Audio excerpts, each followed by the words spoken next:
Where are we? It sounds like the Amazon rainforest in Brazil. And look, I'm surrounded by bananas. I wonder how bananas get to England.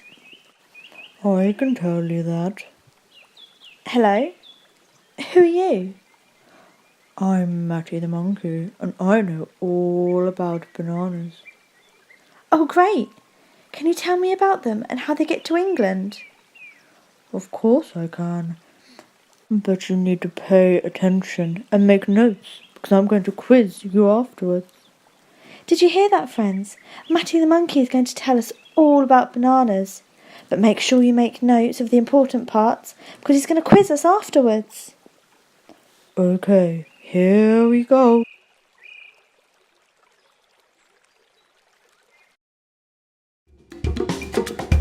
Bananas are one of our best loved fruits.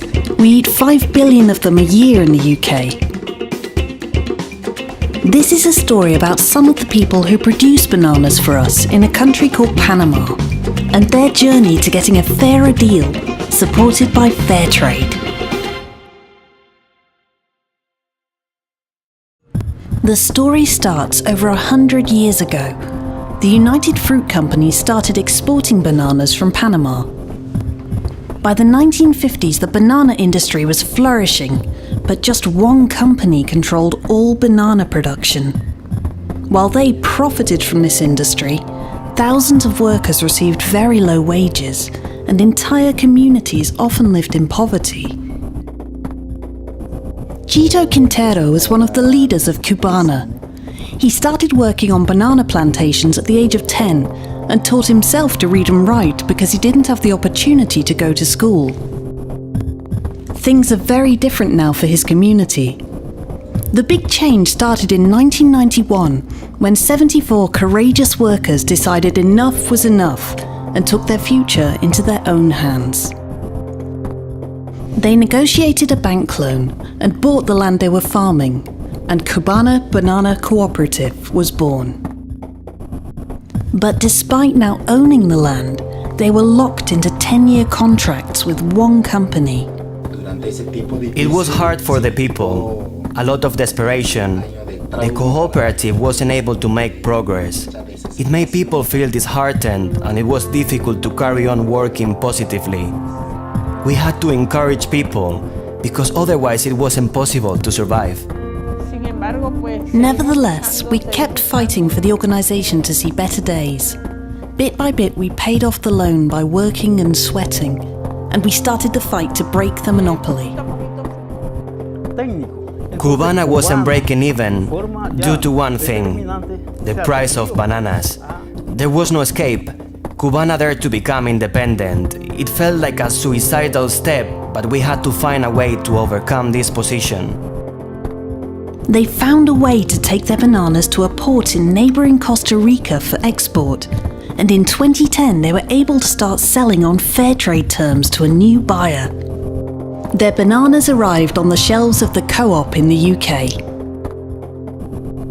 Cubana got a contract with better prices and the benefits of fair trade. With fair trade there is a high social component. A better price and this fair trade premium allowed us to improve our lives, and it allowed us to carry on farming. Before fair trade, living conditions were extremely basic for most workers and their families. Mateo and his wife and children used to live in just one small room in a house shared with other families.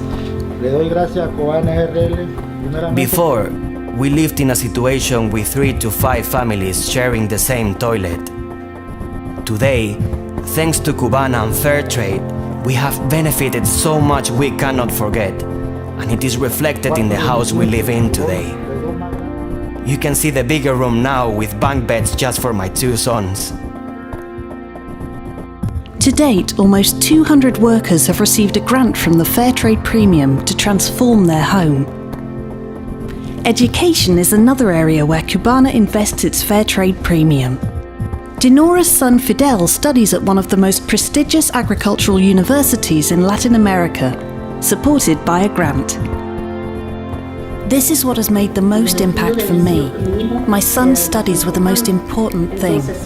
So to see him moving up filled me with pride. Thank you, Cubana. Thank you, Fairtrade. Cubana has also supported schools in the area with chicken coops and allotments, which provide nutritious food for the children. Selling the excess also provides income. Through Cubana and Fairtrade, we are achieving something which is for the community, for the children. This is very beautiful. They have also invested the premium into farm improvements. We are completing a renovation of all of the farms to get a better production. What do we think of fair trade? We think that without it, we wouldn't have been able to get to this stage. Everything that we have fought for here is to benefit everyone who is involved with Cubana. Fair trade is freedom, it's dialogue, it's sustainability, it's empowerment, it's everything for us in a world that's so competitive. My message for all of the countries in fair trade is that united we can do this and much more, that we can help more people, that we can help more communities. This is just a glimpse into the story of Cubana and how, by choosing fair trade, you can open doors for more farmers and workers, enabling them to overcome deep-rooted inequalities and transform their communities. Come on into fair trade.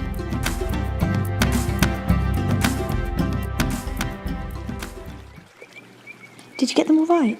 Great, well done.